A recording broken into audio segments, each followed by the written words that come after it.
baik. Assalamualaikum warahmatullahi wabarakatuh. Apa kabar semuanya? Alhamdulillah sehat semua ya. Ini hari ini, siang ini ya, ini kita melanjutkan kembali materi minggu lalu ya. Jadi minggu lalu kita belajar tentang produksi dan biaya produksi pertanian ya. Jadi minggu ini kita melanjutkan ya. Materi minggu ini adalah tentang permintaan dan penawaran dalam pertanian dan pangan ya. Jadi apa yang akan kita dapatkan gitu ya, atau learning outcome, capaian pembelajaran yang bisa didapatkan oleh mahasiswa setelah kita selesai ini materi hari ini ya, yaitu nanti ya diharapkan bisa menjelaskan mengenai permintaan dan penawaran terutama di dalam sektor pertanian dan pangan ya. Ini materi ini paling ini ya, mendasar ya, cukup mendasar sekali karena di samping kemarin kita sudah belajar dari aspek produksinya ya, di samping itu dalam pertanian kita juga harus mempelajari dari sisi pasarnya ya, dari sisi pasar. Ya nanti kita lihat bicara pasar ya, mungkin nanti apa nih yang terbayang saya mau tanya. Tapi sebelum itu saya mau coba untuk menyampaikan terlebih dahulu outline dari pertemuan kita hari ini. Ya, jadi yang pertama kita nanti akan belajar tentang hukum penawaran dan permintaan. Ya, kemudian apa sih sebenarnya faktor-faktor yang menentukan permintaan dan penawaran? Ya, mungkin kalau yang sudah pernah belajar ekonomi dasar sebelumnya, ekonomi umum sebelumnya, ya materi ini tentu tidak asing lagi seharusnya. Hanya saja ini kita aplikasikan di sektor pertanian ya dan pangan seperti itu. Nah, nanti kita coba juga akan melihat yang memahami bagaimana kondisi permintaan dan penawaran itu kita ilustrasikan dalam gambar ya, dalam bentuk kurva ya, permintaan individu yang nanti akan diturunkan ke dalam permintaan dan penawaran pasar ya. Nanti kita lihat bagaimana caranya gitu ya. Kemudian berikutnya kita juga akan melihat bagaimana dampak-dampak ya yang terjadi begitu dalam kondisi ekolibrium manakala terjadi perubahan penawaran dan permintaan pasar gitu ya, atau individu apa sih yang pengaruhnya, karena kalau ada perubahan apa yang terjadi terhadap apa harga dan tentu kuantitas yang dijual. Nah, sebelum kita masuk ke dalam materi ya, mungkin coba diingat-ingat dulu ya, tuh kita mau jelasin dulu nih tentang pasar. Saya mau nanya nih ke Mbak Putri deh, Mbak. Kalau kita bicara pasar, apa yang terlintas gitu di kepala? Rame. Oke. Banyak orang. Banyak ibu-ibu ya, pasar kaget gitu mungkin ya, banyak ibu-ibu. Mungkin Mbak Dea yang di belakang. Kalau pasar itu apa yang terlintas? Perdagangan. Oke. Adit, pasar Dit apa? Kalau bayangan tentang pasar itu apa yang terlintas di kepala Adit? Jual beli, ya kan? Oke. Supply demand, iya udah baca sebelumnya ini materinya kayaknya ya. Oke ya, pasar. Ketika kita bicara pasar itu ada dua pelaku ya, ada penjual dan pembeli, betul seperti yang Adit sampaikan. Ya, penjual itu kan mewakili apa tadi, supply, penawaran ya. Kemudian pembeli mewakili siapa tadi, permintaan ya kan, permintaan. Nah itu semua bertemu di pasar ya, bertemu di pasar. Nanti kita lihat seperti apa. Nah, dalam konteks atau perspektif ekonomi gitu ya, kita juga bicara tentang pasar gitu ya. Mungkin tidak identik dengan lokasi tertentu, kata tadi pasar Anyar, pasar Bogor gitu ya. Tapi memang di situ terjadi pertemuan gitu ya antara supply dan demand, seperti itu ya. Jadi sama apa yang kita bayangkan tentang pasar dengan pasar dalam perspektif ekonomi, hanya sedikit berbeda sudut pandangnya saja. Jadi pasar berfungsi mempertemukan ya kelompok pembeli dan penjual dalam aktivitas jual beli tadi, perdagangan yang Mbak Dia sampaikan ya. Baik itu tentang barang atau jasa, dalam hal ini kita bicara tentang pertanian. Nah, ada pembeli ya berinteraksi ya dengan penjual. Tadi kalau dalam konteks ekonomi ada demand berinteraksi dengan penawaran di pasar ya. Nanti kita lihat. Kita akan pelajari dua building blocks besar tadi, ada permintaan, ada penawaran, kemudian kita lihat karakteristiknya, faktor-faktor yang mempengaruhinya, bagaimana mereka berinteraksi ya, mereka siapa penjual sama pembeli gitu. Nah, kita bahas satu persatu mulai dari permintaan terlebih dahulu.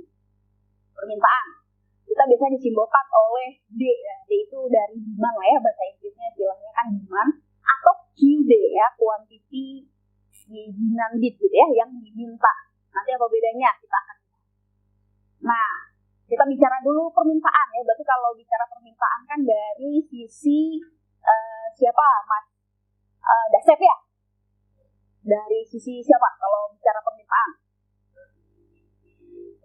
Konsumen, betul ya, konsumen, pembeli. Nah, konsep permintaan kalau bicara tadi ekonomi itu ada permintaan individu, ada permintaan pasar ya. Permintaan saya punya permintaan terhadap apa ya, tadi pagi saya makan apa ya, makan roti misalnya ya, permintaan terhadap roti yang saya punya. Nanti Mas Dasep juga ada permintaan roti ya. Jadi konsep permintaan individu menjelaskan jumlah ya, berapa banyak sih jumlah barang yang dibeli oleh seorang individu, baik itu rumah tangga ataupun perusahaan, pada satu tingkat harga tertentu. Ya tentu responnya beda ya, kalau misalkan roti itu harganya mungkin 10.000 ya, dalam kondisi lapak ya, tadi sekaligus ya, uang ada ya. Kalau nggak ada kan jangan dibicarakan gitu ya. Uangnya ada gitu, saya mau beli kalau 10.000 harganya, jumlahnya gitu mungkin 2 lah gitu biar sampai kenyang gitu. Tapi kalau harganya 15.000 ya kan, 50.000 mungkin akan menentukan juga jumlah yang berbeda yang saya ingin gitu ya. Jadi permintaan itu menjelaskan jumlah barang dan jasa yang dibeli seorang individu atau perusahaan atau rumah tangga pada suatu tingkat harga tertentu. Nah, ini yang penting ya. Jadi jumlah yang ingin dibeli mungkin tidak selalu sama dengan apa sih yang benar-benar dibeli, gitu ya. Banyak kondisi faktor-faktor yang mempengaruhinya, ya. Termasuk tadi saya mau belinya, misalnya karena suka banget gitu ya, 10, tapi mungkin income saya tidak mencukupi dan lain sebagainya. Jadi jumlah yang ingin dibeli tidak sama dengan apa yang benar-benar kita beli, ya. Nah, ekonom tidak hanya memperhatikan apa yang diinginkan tadi ya, apa desire dari seorang individu ya, tetapi apa yang individu tadi pilih ya, sesuai dengan constraint-nya gitu ya. At the end nanti kita akan lihat berapa sih yang benar-benar bisa dibeli gitu ya, atau diminta oleh seorang individu tadi, yang nanti akan membentuk permintaan pasar. Bagaimana kita turunkan dari permintaan individu nanti. Nah, ya itu nanti masuk ke hukum permintaan ya. Hukum permintaan itu menyatakan apa? Jadi ada hubungan terbalik kan tadi ya. Coba bayangkan kalau misalkan tadi ibaratnya kita bicara apa ya? Roti tadi ya? Atau apa? Mau komoditas apa yang mau kita bahas nih? Ya roti ya, oke. Iya, ya. Jadi kalau misalkan harganya tadi 5.000, saya mau 10 potong gitu ya kan. Kalau harganya makin mahal, biasanya gimana? Makin banyak atau makin sedikit yang diinginkan? Mau dibeli gitu? Makin dikit ya kan? Makin dikit. Ya berarti ada hubungan terbalik gitu ya. Makin mahal harganya, jumlah yang diminta semakin sedikit. Itu hukum permintaan gitu ya. Jadi jumlah yang diminta semakin sedikit kalau harga barang itu sendiri semakin mahal, dan sebaliknya. Jadi hubungan terbalik antara harga dengan jumlah yang diminta. Betul nggak ya? Betul nggak? Betul ya. Siapa tahu ada yang enggak ya. Memang nanti tergantung juga Bu. Nah, ada yang bilang tergantung nggak? Tergantung jenis barangnya, iya nggak? Tergantung dari pendapatan. Nanti kita lihat ya. Jadi apa sih sebenarnya faktor-faktor yang menentukan? Tapi kalau kita bicara hukum permintaan, ya ada hubungan terbalik tadi, harga barang itu sendiri dengan jumlah yang diminta. Nah, tadi ya, bagaimana respon seorang individu terhadap harga barang itu sendiri, itu bisa ditunjukkan oleh schedule permintaan. Schedule permintaan itu dia, nanti kita lihat ya, ada merupakan suatu tabel yang memperlihatkan hubungan antara harga produk komoditas dengan jumlah produk yang dimintanya tadi. Ya, jadi bisa jadi misalnya ketika harganya misalkan tadi 5.000, saya mau beli 10 ya. Terus kalau harganya 7.500 ya kan, saya maunya belinya 5 ya. Benar gak gitu ya? Kalau harganya misalnya 10.000, saya cuma mau beli 2 gitu. Sampai pada kalau harganya 20.000, rotinya ngapain saya beli, nggak mau gitu ya. Nah, ketika itu kita tabelkan ya, itu yang kita namakan schedule permintaan. Bagaimana kita bisa mendapatkan itu? Nanti kita bisa dapatkan dari survei gitu ya. Kita tanya tuh gitu ya, kita wawancara ya kan. Kalau harga sekian mau beli berapa dan sebagainya. Tentu satu orang individu memiliki apa ya, jumlah mungkin yang berbeda-beda gitu. Kayak Didan, emang 10.000 juga nggak mau beli. Nah, saya nggak suka gitu ya kan. Bisa aja gitu. Tapi saya mau gitu kan. 20.000 juga masih tetap mau beli karena suka banget. Nah, itu selera kan yang membedakan. Nanti kita lihat. Jadi ada faktor-faktor yang mempengaruhi juga yang diminta itu, sehingga berbeda antara satu individu dengan individu yang lainnya. Gitu. Ya kan? Nah, ini tadi schedule permintaan individu tadi. Kombinasi ya. Yang menggambarkan berapa sih jumlah yang diminta pada berbagai tingkat harga tadi. Ya, ini ilustrasi saja, mulai dari 3.000, kalau 3.000 dia nggak mau beli tuh gitu ya, jumlah yang dimintanya 0. Terus kalau 2.500 gitu ya, ini harga mungkin 10 tahun yang lalu ya, nah ya sekarang udah nggak ada lah barang-barang yang harganya 3.000 gitu ya, kecuali apa mungkin. Ini ilustrasinya nanti kita lihat di depan. Jadi inilah schedule permintaan, kombinasi ya, jumlah yang diminta pada berbagai tingkat harga yang kita nyatakan dalam satu tabel tertentu. Kita bisa nyatakan juga dalam kurva, gambar gitu ya, yang nanti kita lihat sama-sama. Nah, tadi schedule permintaan. Nah, kalau kita nanti plotkan, ya kan, kita bisa dapatkan kurva permintaan ya. Jadi gambar kurva yang menunjukkan hubungan antara harga produk dengan jumlah produk yang diminta. Oke. Ya, slope-nya, kemiringannya itu negatif ya. Kemiringan negatif itu menggambarkan hubungan terbalik tadi ya. Jadi kita lihat gambarnya sama-sama. Sejauh ini ada yang mau ditanyakan nggak? Ayo. Mungkin Mbak Nisa nih di belakang. Ada yang mau ditanyakan nggak? Paham nggak Mbak? Ya, paham ya. Masih gampang ini ya. Tapi memang mendasar sekali ya dalam kita bicara ekonomi pertanian dan pangan. Kita harus memahami tadi mulai dari teori atau konsep yang paling dasar ya, permintaan, penawaran, seperti itu. Nanti interaksi keduanya gitu, kenapa kita penting sekali bicara tentang itu ya, karena nanti itu akan menentukan apa, harga ya, ketika ada supply bertemu demand gitu ya, itu ada harga keseimbangan, jumlah keseimbangan. Nah, itu nanti akan menjadi sinyal untuk alokasi sumber daya, kemudian dan lain-lain gitu ya. Itu penting sekali, mendasar sekali, sehingga mudah-mudahan di pertemuan ini menjadi dasar yang nanti kita bisa gunakan untuk memahami konsep yang lebih advance berikutnya. Seperti itu. Dari yang lain, Mbak Fana mungkin udah mau ditanyakan dulu, Mbak? Belum ya? Oke. Kita lanjutkan ya? Bisa kita lanjutkan? Ya. Nah, ini tadi kita punya schedule permintaan. Ya, schedule permintaan itu tadi kita punya harga ya, berbagai tingkat harga, ya kan, dengan berbagai kombinasi jumlah yang diminta. Kalau kita plotkan, kita bisa mendapatkan tadi kurva permintaan, ya, kurva permintaan. Dalam kurva permintaan itu ada dua komponen ya, harga barang itu sendiri.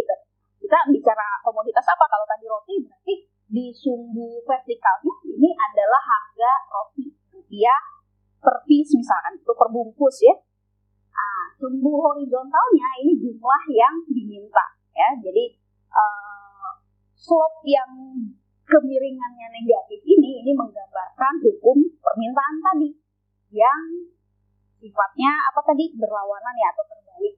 Semakin tinggi harga, maka semakin sedikit jumlah yang dimintanya, seperti itu. Jadi ibaratnya tadi kalau harganya 3.000, kita tidak ada yang mau kita beli gitu, kita menganggap bahwa harga tersebut terlalu mahal.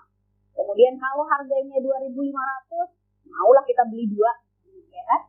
Kalau 2 turun lagi, kita mau beli 4 dan seterusnya sampai pada, nggak mungkin ya kalau nggak ada harganya, tapi seperti ini ya kondisinya. Jadi ini kurva permintaan. Gampang ya. Nah, ini tadi apa sih sebenarnya faktor-faktor yang mempengaruhi permintaan tadi ya. Yang pertama, harga barang itu sendiri ya. Harga barang itu sendiri tadi kalau kita bicara roti ya harga rotinya gitu ya. Kemudian yang kedua itu apa? Harga barang lainnya, harga produk lain. Nah, itu tergantung dari produknya. Ada produk yang sifatnya substitusi. Substitusi itu apa? Substitusi itu apa? Mengganti ya. Kalau enggak misalkan apa? Kalau tadi bicara roti, substitusinya apa kira-kira? Donat roti-roti oge ya, roti-roti juga. Ya, misalkan donat gitu ya. Kalau saya nggak beli roti, gorengan boleh ya. Jadi kalau saya nggak beli roti, sarapan roti, ya belinya gorengan gitu. Ya, jadi menggantikan. Nah, harga atau permintaan terhadap roti ya dipengaruhi juga oleh harga si gorengan tadi. Kalau harga rotinya itu naik, ya kan? Dengan apa namanya? Kita mengasumsikan pendapatan kita, uang jajan kita sama gitu ya. Uang jajan kita sama. Kalau harga rotinya naik, saya sekarang nggak beli roti lah. Ya kan, ganti aja sarapannya makan gorengan. Karena harga gorengannya sekarang relatif lebih murah dibandingin harga roti yang meningkat. Gitu. Jadi permintaan kita terhadap roti dipengaruhi oleh apa tadi? Harga barang substitusinya, harga barang lain yang menggantikannya. Gitu, ya. Atau bisa juga sifatnya di samping substitusi harga sifat ya, hubungan barang itu seperti apa? Ada yang namanya komplementer ya, saling melengkapi gitu ya. Benar nggak? Kalau misalnya ada yang ngopi pakai gula atau ada yang enggak bisa ngopi teh pakai gula ya. Nah, anggaplah ya. Dasar kalau ngopi pakai gula nggak atau nggak ngopi? Pakai gula ya. Jadi kopi sama gula itu berarti saling melengkapi. Nggak ngopi kalau nggak ada gula kan gitu ya. Nah, itu beda lagi sifatnya. Kalau tadi berarti permintaan roti dengan harga gorengan itu hubungannya positif ya. Kalau saling menggantikan. Tapi kalau dia komplementer, ketika harga gula naik, karena kita ngopi pakai gula, permintaan terhadap kopi juga turun ya. Jadi kalau misalkan sifat barangnya itu adalah dia saling melengkapi, maka hubungan ya antara jumlah atau permintaan terhadap barang yang kita analisis dengan barang lainnya, itu barang yang komplementernya itu adalah hubungan negatif. Ya, nanti kita lihat bagaimana ya kalau dalam kurva. Terus berikutnya adalah faktor yang mempengaruhi atau penentu permintaan adalah pendapatan. Nah, pasti ini enggak? Ini ya gampang memahaminya, gitu ya. Kalau pendapatan kita tinggi, ya permintaan kita juga biasanya cenderungnya kalau barangnya normal tinggi ya, gitu. Kemudian juga selera, ya selera. Kalau kita suka banget sama barang itu, ya kan, maka biasanya permintaan kita terhadap barang itu juga tinggi, kan? Misalkan ibaratnya contohnya kalau lagi musim hujan gitu ya, biasanya kan kecenderungannya minat orang untuk konsumsi es krim misalkan turun ya. Jadi permintaan selera terhadap dipengaruhi oleh selera ya. Jadi kalau seleranya itu rendah atau tidak suka atau ada perubahan musim juga permintaan seperti itu. Nah, ada lagi faktor yang lain ya, jumlah anggota rumah tangga misalnya ya, makin banyak ya yang punya adik atau kakaknya 7, 12 gitu kan. Misalnya permintaan terhadap beras gitu ya, makannya pasti lebih banyak dibandingkan dengan jumlah anggota keluarga yang lebih sedikit. Dan faktor lain yang mungkin mempengaruhi permintaan ya. Nah, tadi yang sudah kita diskusikan ya, bahwa harga atau permintaan dengan harga barang itu sendiri berhubungan negatif ya. Kemudian harga atau permintaan dengan harga barang yang lain ya berhubungan positif kalau misalkan sifatnya adalah substitusi, komplementer gitu ya terhadap Nah ini tadi pendapatan juga tergantung dari karakteristik barangnya ya. Kalau barang normal itu adalah barang yang kalau pendapatan kita makin banyak, permintaan kita juga makin banyak. Itu disebut barang normal. Kalau barang interior contohnya itu misalnya apa ya? Barang yang kalau kita pendapatannya makin besar, justru permintaan terhadap barang itu makin, kira-kira apa ya? Contohnya beras skin gitu ya, bisa.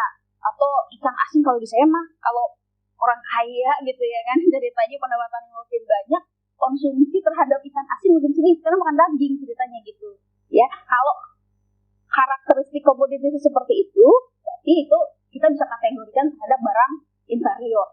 Ya, makin banyak pendapatan kita, makin kaya lah kita ya, maka permintaannya justru semakin sedikit. Beda kalau dengan barang normal. Ya, nanti seperti itu perbedaannya. Nah, ini tadi permintaan pasar. Di pasar itu kan terdapat banyak individu ya, individu 1, individu 2, individu 3 gitu ya kan. Nah, penjumlahan horizontal ya, jadi ibarat anggaplah kalau misalkan kita di dalam kelas ini adalah pasar ya, pasar di kelas gitu kan, ada permintaan Dupana, permintaan Adit ya, permintaan Dasep, dan di Didan ya, suka tuker ya, Didan itu kan punya permintaan masing-masing ya, permintaan masing-masing. Berarti permintaan pasar di kelas ini adalah penjumlahan permintaan Dandi ya kan, permintaannya Dasep. Jadi penjumlahan permintaan individu yang ada di pasar gitu ya. Kalau ini kan kita bilang penjumlahan horizontal. Penjumlahan horizontal itu yang seperti apa? Nanti kita bisa lihat ya ilustrasinya seperti ini. Ya, penjumlahan horizontal dari itu kan kalau tadi kita gambarkan, mudah-mudahan bisa terlihat ya. Nanti kita gambarkan di depan. Ya, tapi saya tidak bisa ke sana ya. Oke, penjumlahan horizontal kebayang. Tadi kalau kita punya kurva permintaan ya, kurva permintaan itu kan sumbu horizontalnya apa? Permintaan ya, QD gitu ya. Terus sumbu vertikalnya apa? Harga tadi ya kan, harga. Setiap orang punya kurva permintaan sendiri-sendiri.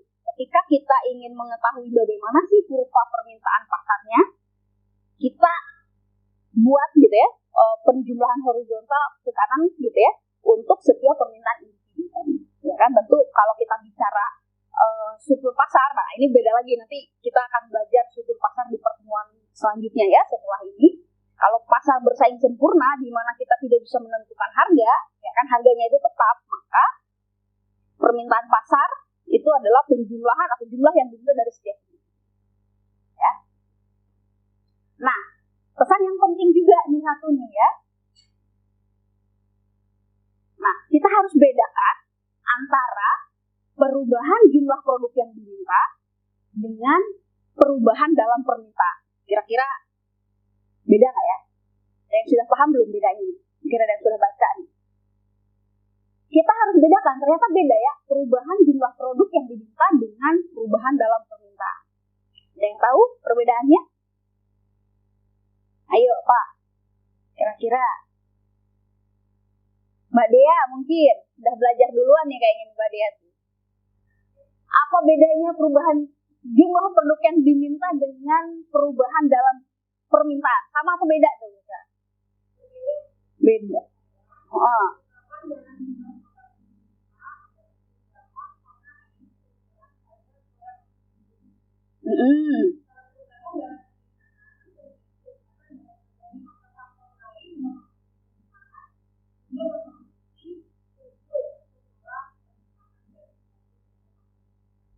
Oke, ya ini sudah baca sebelum kuliah nih, bagus ya. nanti seperti itu ya. Itu betul sekali ya. Jadi perubahan jumlah produk yang diminta. Jadi kalau misalkan kalau harga barang, kalau kita bicara roti gitulah, ya kan berarti kalau ada perubahan harga di komoditas roti, maka jumlah roti yang diminta, gitu ya, kalau naik tadi harganya akan berkurang. jumlah yang diminta. Tapi kalau misalkan, kan tadi ada faktor-faktor lain selain harga barang itu sendiri. Ya, kalau roti harga gorengan, harga barang substitusinya yang berubah, itu adalah mengubah permintaannya. Jadi permintaan terhadap roti berubah, ya. Atau misalkan pendapatan atau selera yang berubah, ya, itu mengubah permintaan, ya, mengubah permintaan terhadap roti. Itu ya. Nah, ini tadi yang Mbak Dea sampaikan, ya. Jadi perubahan jumlah produk yang diminta itu disebabkan oleh perubahan harga produk itu sendiri, atau disebut juga mover gitu. Mover, kalau kita buat kurva, nanti setelah ini kita ada kurvanya, kalau harga barang itu naik gitu ya, akan ada pergerakan ya di sepanjang kurva itu. Jadi kalau misalkan naik, ya dia naik ke kiri atas, ya, bisa dibayangkan nggak? Nanti kita adalah ilustrasi setelah ini ya. Gitu. Nah, perubahan jumlah produk yang diminta karena perubahan harga produk tersebut menunjukkan tadi pergerakan mover sepanjang kurva. Ya, nah ini ilustrasinya. Ya, dilihat di gambar 3 ini. Ilustrasinya adalah permintaan gula, gitu ya. Kalau misalkan jumlah di gula ya dengan harga gula. Kalau harga gulanya awalnya 2.000, ya kan? Kemudian meningkat menjadi 4.000, maka apa tadi? Jumlah gula yang diminta akan berkurang, ya. Dari 20, ini bisa ini ya, 20 menjadi 12. Nah, akan ada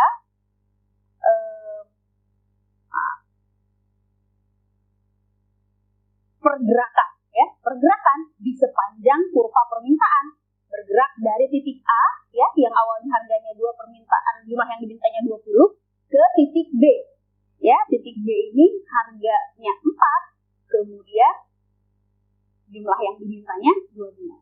Jadi pergerakan dari A ke B itu terjadi karena perubahan harga barang itu sendiri. Harga barang itu sendiri kan yang ada di dalam kurvanya, ya, harga gula kalau kita bicara gula. Nah, inilah dari A ke B itu. Nah, sementara kalau yang berubah adalah faktor lain selain harga barang itu sendiri, ya, itu akan mengubah permintaan. Ya, digambarkan oleh apa? Ya, itu istilahnya adalah shifter, ya, shifter. Ya, pergeseran, ya. Kalau tadi mover ya, pergerakan di sepanjang kurva, kalau ini shifter, pergeseran di apa namanya tuh, ke kiri ke kanan gitu ya, nanti tergantung perubahan seperti apa. Gitu. Nah, seperti ini, misalkan kalau tadi ada terjadi peningkatan apa permintaan income atau pendapatan, kan? Peningkatan pendapatan, misalnya berarti terjadi pergeseran, ya, permintaan pasar dari D2 ke D3, benar nggak? Betul nggak? Dan betul ya. Kalau pendapatan kita meningkat lebih banyak, maka permintaan akan meningkat, ya, lebih banyak seperti itu. Maka akan terjadi pergeseran dari kurva. Ya, ini kan pergeseran ya, dari B ke C itu dia pergeseran. Dari B ke A, misalnya kalau pendapatannya berkurang, ya, atau kalau misalkan tadi ada perubahan harga barang lain gitu, ya, misalnya ini kalau gula kopi gitu ya, kopinya harga kopi berubah, ya kan, dia mengakibatkan adanya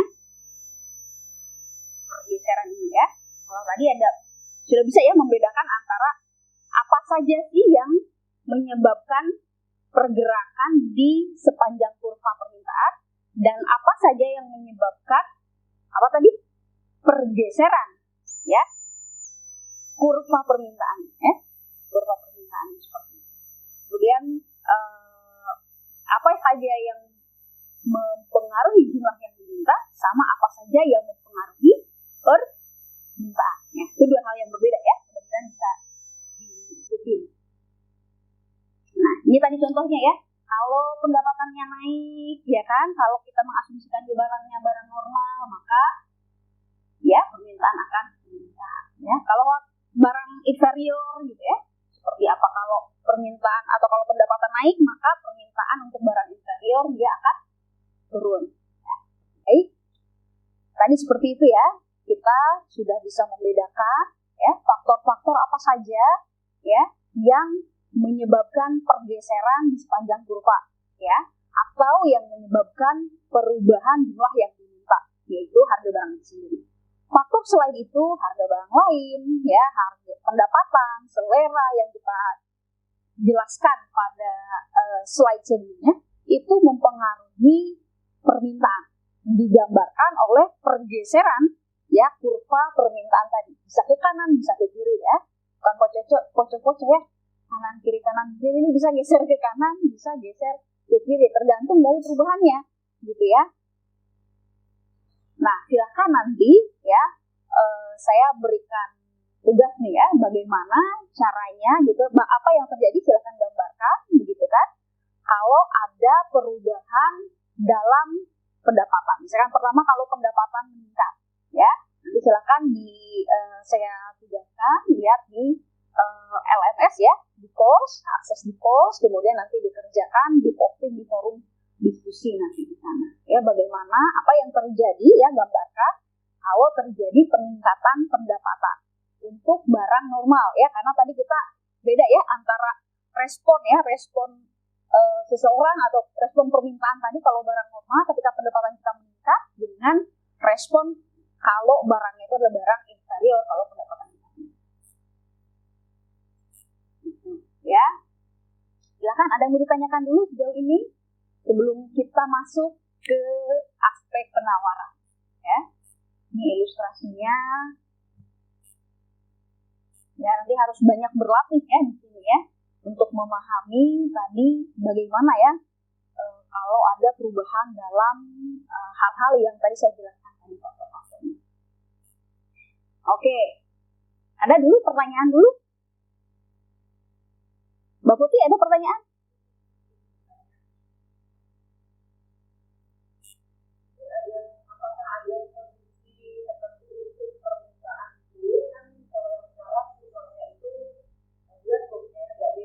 Betul.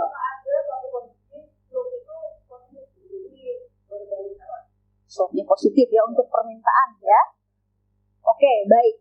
Mungkin saja ya untuk karakteristik barang tertentu bisa jadi begitu slope-nya itu positif. Tapi untuk barang normal ya, itu dia slope-nya negatif. Misalnya saja untuk barang-barang mewah misalnya, ya kan, barang mewah itu misalnya apa ya, kalau kita yang dianggap Mbak Putri barang mewah apa? Emas gitu ya, berlian. Ketika kita mendapatkan harga yang murah, kecenderungannya ya kan jumlah yang kita minta lebih sedikit karena ada keraguan akan kualitas barang tersebut gitu.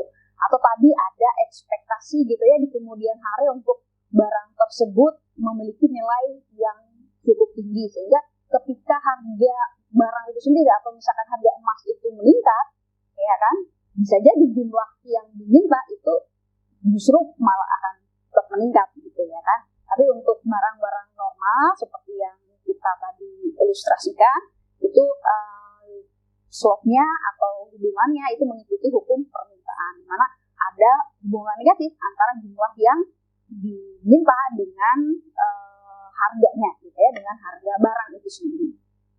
Apakah menjawab? Oke, ada lagi? Ya, terima kasih Mbak Putri atas pertanyaannya. Oke, kita mungkin lanjutkan terlebih dahulu ya di aspek penawaran ya. Tadi kan kalau kita bicara pasar ada permintaan, ada aspek penawaran. Ya, penawaran individu produsen itu menjelaskan apa tentang konsep penawaran ya, jumlah, yaitu apa? Jumlah barang yang dijual oleh individu produsen atau perusahaan pada suatu tingkat harga tertentu. Di sini perspektifnya bukan lagi dari sisi konsumen tapi dari sisi produsen. Ya, jadi berapa sih jumlah yang ingin dijual ya atau ditawarkan individu produsen atau perusahaan pada berbagai tingkat harga atau pada suatu tingkat harga tertentu. Nah, nanti ya sama seperti halnya permintaan ya, tadi kita juga nanti akan belajar tentang schedule penawaran. Ya, schedule penawaran ini adalah apa? Tadi berapa ya? Kalau ini kan nanti dari sudut pandang produsen berapa jumlah yang dijual oleh produsen atau perusahaan pada berbagai tingkat harga. Jadi kita tabelkan itu schedule penawaran ya. Kalau tadi kan permintaan ya schedule ilustrasikan dalam bentuk kurva penawaran. Ya, kurva penawaran berarti menggambarkan hubungan antara jumlah ya yang ditawarkan dengan tingkat harganya. Jadi kita lihat bagaimana hukum penawaran ya. Tadi ada hukum permintaan, ada hukum penawaran. Hukum penawaran ini ya beda ya dengan permintaan. Ini menyatakan justru hubungan yang positif antara harga dengan jumlah yang ditawarkan. Jadi semakin tinggi harga justru kalau dari sisi produsen makin banyak jumlah yang ingin kita jual gitu ya. Kalau tadi mamang-mamang gorengan gitu ya, kalau kita bicaranya perspektifnya dari seorang konsumen, harga gorengan semakin mahal, jumlah gorengan yang kita beli sedikit ya. Tapi kalau misalkan tadi kita bicaranya dari sisi mamang-mamang gorengan, makin tinggi harga, maka jumlah gorengan yang ingin kita jual itu semakin banyak gitu ya. Seperti itu hukum penawaran ya. Bisa diikuti nih. Nah, apa sih faktor-faktor yang mempengaruhi penawaran tadi ya?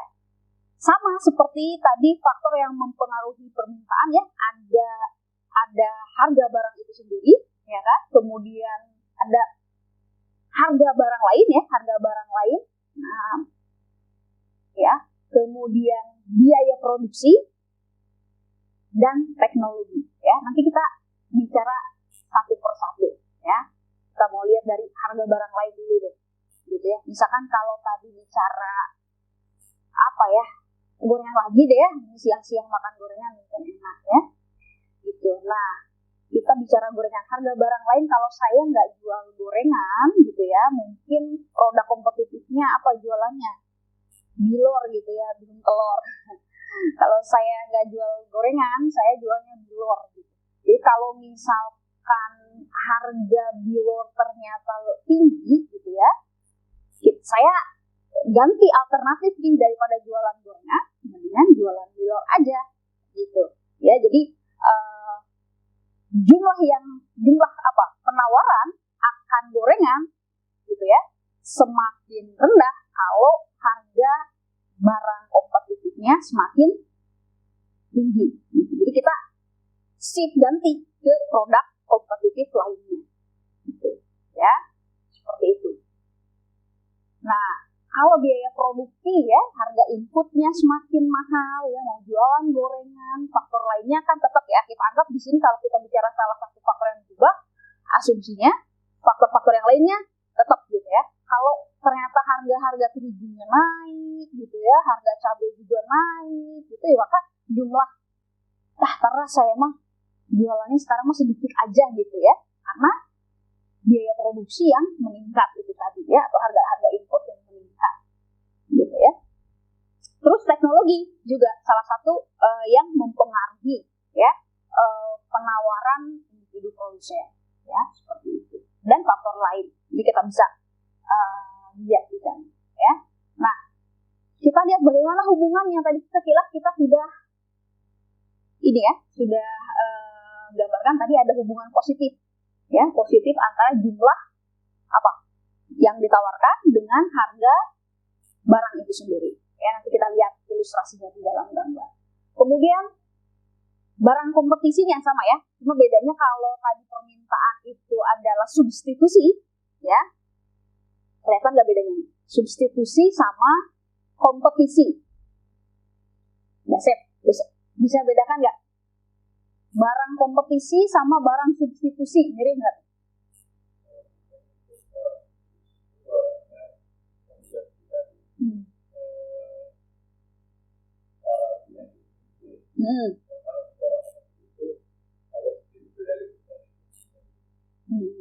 Oke, kalau tadi kita bicara permintaan, substitusi ya, kalau kita nggak jajan sarapan pagi roti ya, gorengan, jadi substitusi ya. Kompetisi itu dia mirip sih, tapi agak berbeda ya. Ini perspektifnya dari penawaran gitu ya, atau dari penjualan. Kalau misalkan ilustrasinya kalau pertanian kita bicara lahan gitu ya. Lahan itu kalau misalkan kita nggak tanam, misalnya katakanlah jagung, kita bisa tanami misalnya padi gitu ya. Padi, nah itu berarti padi dan jagung itu dia saling berkompetisi untuk satu sumber daya gitu ya. Gitu. Nah, terus ada komplementernya, ternyata harga barang komplementernya juga itu mempengaruhi jumlah yang ditawarkan, ya, penawaran maksudnya, penawaran atau penjualan. Kalau misalkan harga, ibaratnya tadi kalau bicara gula sama kopi gitu ya, kalau harga gulanya itu tinggi, gimana? Kita jualan kopinya turun apa naik? Kalau permintaan tadi turun ya. Kalau dari sisi penawaran gimana? Naik ya, naik seperti itu. Nanti kita lihat ya ilustrasinya di dalam gambar seperti apa. Oke, ini tadi biaya ya negatif ya, makin tinggi harga-harga inputnya, jumlah penawaran juga semakin rendah gitu ya, berhubungan negatif. Terus teknologi ya. Ini tadi schedule penawaran ya, tadi saya sudah sampaikan, dia berupa tabel juga ya, sama dengan permintaan yang memperlihatkan hubungan antara harga ya dengan jumlah yang ditawarkan seperti itu ya. Ini harga-harganya, harga barang itu sendiri dengan jumlah yang ingin dijual.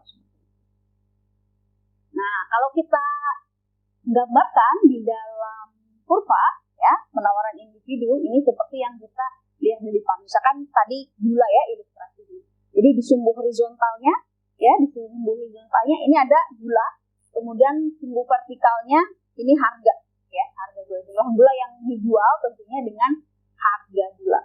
Hukum penawaran dia adalah positif ya. Jadi kalau misalkan harganya semakin tinggi, misalnya awalnya Rp500 ya, ada nggak gula harganya 500 ya, kita nggak mau lah jual, rugi gitu ya misalkan. Terus kalau harganya Rp1.000 misalnya per kilo, baru kita mau jual misalkan 1.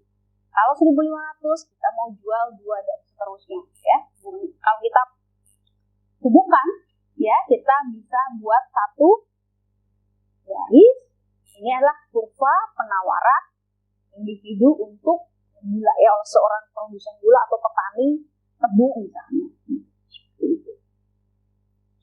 Ya, nah tadi penawaran pasar ya, sekali lagi samakan, kalau di pasar itu dia terdiri dari berbagai individu, tapi ini individunya adalah penjual, berarti ya penjual, individu penjual. Kita bisa buat permintaan pasar dengan menjumlahkan ya secara horizontal dari seluruh penawaran individu anggota yang ada di pasar gitu ya. Ibarat kalau tadi ilustrasinya adalah di kelas ini gitu ya, penjualnya ya kan, setiap penjual itu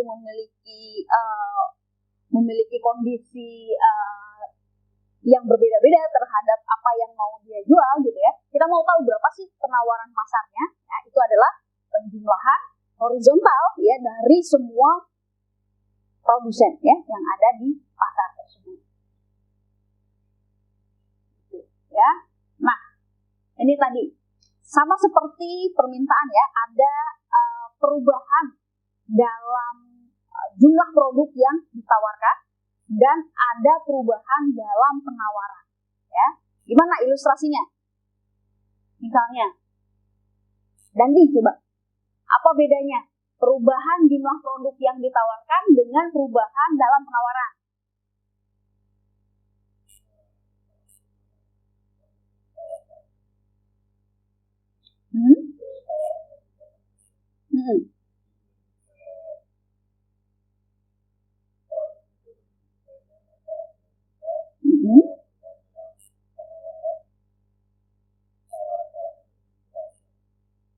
Oke, nah kalau tadi akan ada jumlah yang diminta juga kan, tergantung dari faktor-faktornya tadi ya. Jadi kalau perubahan produk yang ditawarkan itu yang menyebabkan perubahan itu adalah harga barang itu sendiri, gitu ya. Jadi sama seperti tadi perubahan dalam jumlah yang diminta, gitu. Yang berubah adalah harga barang itu sendiri. Sementara itu faktor lainnya ya itu adalah menyebabkan perubahan dalam penawaran ya. Misalkan tadi harga barang kompetitifnya, harga barang komplementernya, kemudian biaya produksi, teknologi, itu menyebabkan perubahan dalam penawaran. Ini nanti akan digambarkan oleh shifter atau mover ya, seperti yang tadi kita jelaskan dalam permintaan. Shifter yang menyebabkan shifter atau pergeseran itu apa nih kalau dalam penawaran? Kan kita ada harga barang itu sendiri, sama ada harga atau faktor-faktor yang lain. Yang menyebabkan mover mungkin Mbak Dea apa Mbak Dea? Yang menyebabkan mover dalam penawaran, di sepanjang kurva penawaran, apa yang menyebabkan menggerakkan, bergerak di sepanjang kurva penawaran? Harga apa tuh? Harga produk itu sendiri ya. Jadi ada mover, ada shifter. Yang menyebabkan pergeseran adalah faktor lain selain harga itu sendiri. Ya, jadi ada tadi apa? Harga barang lainnya, terus biaya produksi, teknologi ya, itu menyebabkan shifter atau perubahan penawaran. Ya. Oke. Nah, ini pergerakan itu seperti apa? Ya gini, misalnya dari A ya ke C gitu ya. Pergerakan. Ini adalah pergerakan di sepanjang kurva. Jadi dia hanya bergerak saja di sepanjang kurva. Dan yang menyebabkan pergerakan ini adalah harga barang itu sendiri. Jadi kalau misalkan ada perubahan harga gula ya dari 1.000 misalkan di sini ke 3.000, jumlah yang maksudnya harus jumlah yang ditawarkan itu akan meningkat dari 1 ke 5. Itu mover, kemudian ini shifter atau pergeseran seperti itu ya. Jadi semua faktor-faktor yang berubah selain harga barang itu sendiri itu akan menyebabkan pergeseran atau mengubah penawaran ya. Jadi ingat ya, jumlah yang ditawarkan atau mover dan jumlah yang permintaan ya. Kalau permintaan, kalau penawaran itu shifter, faktor lain. Ya. Nah, ini nanti kita bisa ilustrasikan, misalkan ini dari S2 ke S3 itu kira-kira shifter atau mover Mbak Putri gitu. Shifter ya, menggeser ya. Kira-kira sebutkan satu faktor apa yang menyebabkan shifter itu. Kalau penawaran ya, ada apa tadi?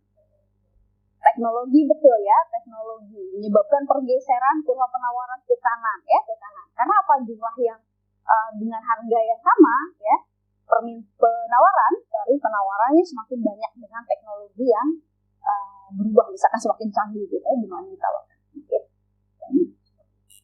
Ke kiri ya sebaliknya, tapi kalau teknologi biasanya jarang untuk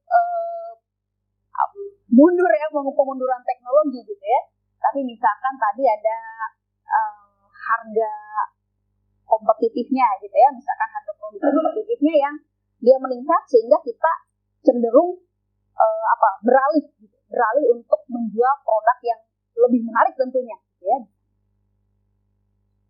Ya, seperti itu. Nah, tadi kita sudah jelaskan dari sisi permintaan, kemudian kita juga sudah jelaskan dari sisi penawaran. Di pasar tadi ada pertemuan ya antara permintaan dengan penawaran di pasar gitu ya, membentuk satu keseimbangan pasar.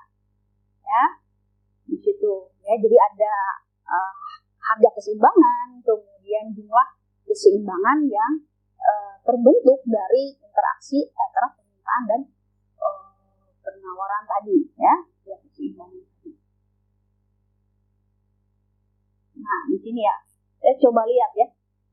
Ketika terjadi keseimbangan, ya kan, ketika terjadi keseimbangan jumlah permintaan sama jumlah penawaran itu sama ya, pada titik harga yang sama kan, interaksi ya, perpotongan. Kira-kira kalau kita tandingkan schedule permintaan dan schedule penawaran ini, harga dan jumlah keseimbangannya di mana nih kira-kira?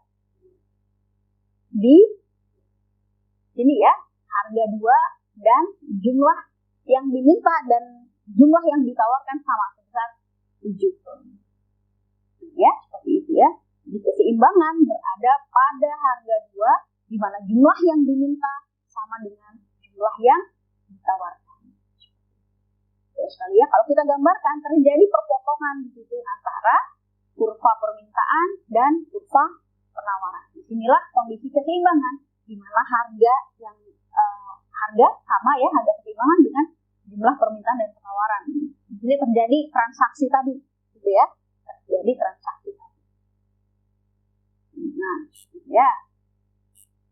Oke, nah kalau harganya di atas, misalkan, ya di atas, gitu. Misalnya di atas 2, ini maka terjadi apa kalau misalkan kalau harga naik dari 2 ke 2,5, kira-kira jumlah yang diminta kira-kira seperti apa? Naik atau turun?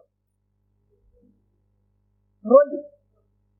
Karena barangnya lebih mahal sekarang ya. Kalau misalkan dari sisi penawaran, kita sebagai seorang produsen, harga lebih mahal, naik ya, naik. Nah, apa yang terjadi? Ada ekses atau kelebihan penawaran, ya kan? Jadi orang jual lebih banyak, produsen jual lebih banyak, sementara yang beli lebih sedikit karena dinilai lebih mahal. Di situ terjadi ekses, kelebihan penawaran. Ya, ini lama-lama, ya, itulah mekanisme pasar ya. Ini ekses ini akan terdorong ke keseimbangan lagi, gitu, ya kan? Nanti akan menyeimbangkan, akan berada pada kondisi keseimbangan. Sementara sebaliknya, kalau harganya turun, misalkan dari 2 menjadi 1,5, ya, untuk jumlah yang diminta, jadi apa? Lebih banyak atau lebih sedikit? Banyak ya, karena lebih murah. Sementara dari sisi produsen, karena lebih murah, jumlah yang ditawarkan seperti apa? Lebih sedikit. Nah, terjadi ekses permintaan atau shortage, gitu ya, kekurangan penawaran. Terlalu banyak gitu ya, permintaannya terlalu banyak. Seperti itu ya, mudah-mudahan bisa dipahami di sana.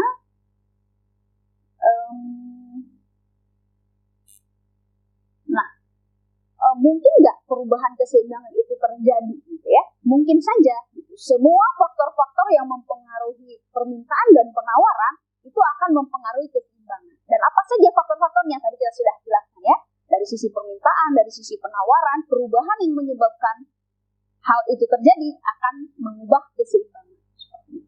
Ya, oke. Nah, ya mungkin nanti silakan. Contohnya, ya saya berharap nanti setelah ini, ya saya mau memberikan tugas, ya nanti seperti yang tadi. Dikumpulkan di dalam course ya untuk menganalisis ya, untuk menggambarkan tabel di sini ya. Oke. Bentar ya, ini contohnya ya, saya mau mengilustrasikan misalkan salah satu ini aja. Misalkan terjadi bencana gitu ya. Bayangkan ya, misalkan terjadi bencana gempa bumi lah katakannya ya. Katakanlah bencana. Ini akan mengubah apa kira-kira kalau dari sisi bencana? Mengubah penawaran ya. Kenapa mengubah penawaran? Ya kiranya dia.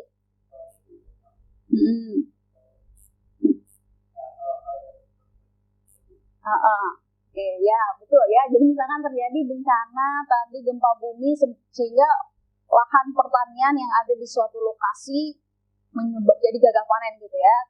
Nah ya. Itu menyebabkan pergeseran ya, ingat ya. Pokoknya faktor-faktor selain harga barang itu sendiri menyebabkan pergeseran. Jadi ada pergeseran ke kiri nih karena jumlah penawarannya ya ini semakin sedikit dia bergeser ke kiri ya. Nah ini keseimbangan lama kan di titik hitam ini ya, initial equilibrium ya. Kondisi bencana ini tadi akan menyebabkan perubahan atau pergeseran ke keseimbangan yang baru. Di mana harga menjadi lebih mahal, ya kan? Karena lebih sedikit sekarang jumlah yang ditawarkan, ya. Dan harganya lebih mahal dan penawarannya, keseimbangannya ya jumlah yang ditawarkan diperjualbelikan di pasar lebih sedikit. Ya.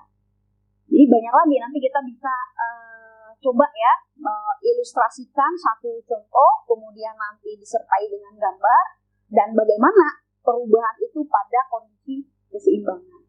Ya, ini banyak kombinasinya. Misalnya kalau misalkan tidak ada perubahan dalam penawaran ya, kurva penawaran, tidak ada perubahan dalam kurva permintaan ya tentu jumlah harga dan jumlah keseimbangan itu tidak berubah.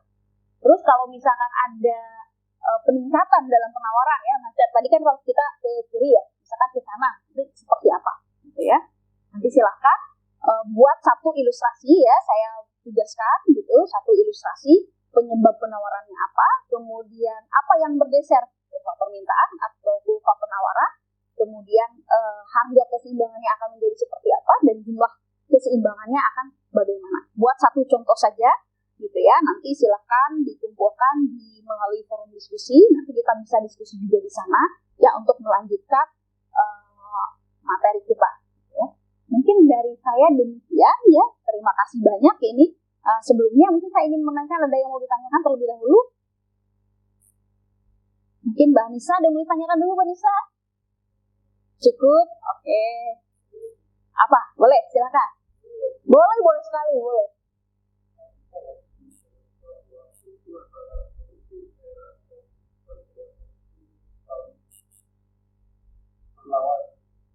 Berlawanan, misalnya gimana tuh?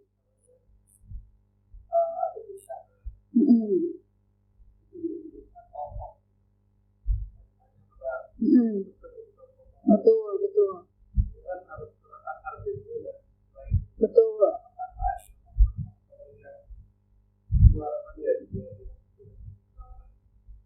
Betul. Nah, mungkin jadi kalau misalkan terjadi bencana seperti itu, kalau kita lepaskan pada mekanisme pasar yang bekerja, begitu kan, misalnya tadi katakanlah apa, gempa bumi atau longsor lah ya, sehingga tadi area-area pertanian menjadi lebih rusak gitu kan. Harga kan kalau kita lepaskan atau bebaskan ke pasar itu menjadi lebih mahal, ya kan? Kita bisa intervensi, pemerintah bisa intervensi dengan mengontrol harga, gitu kan? Mengontrol harga sehingga harga keseimbangan itu tidak melambung tinggi, tapi tetap pada kondisi yang tertentu, misalkan ada harga atap di sana, gitu ya, harga atap yang ditetapkan oleh pemerintah.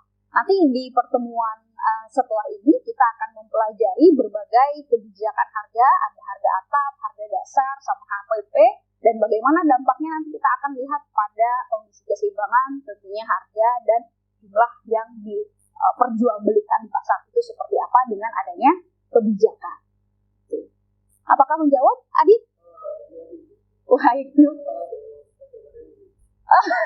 Oke, baik, terima kasih banyak. Jangan lupa ya, nanti dipelajari lagi, kemudian tugasnya nanti dikerjakan ya. Setelah ini kita silakan bisa mengunjungi LMS kita ya. Sudah ter-enroll semua kan? Karena ini kan sudah pertemuan keempat ya.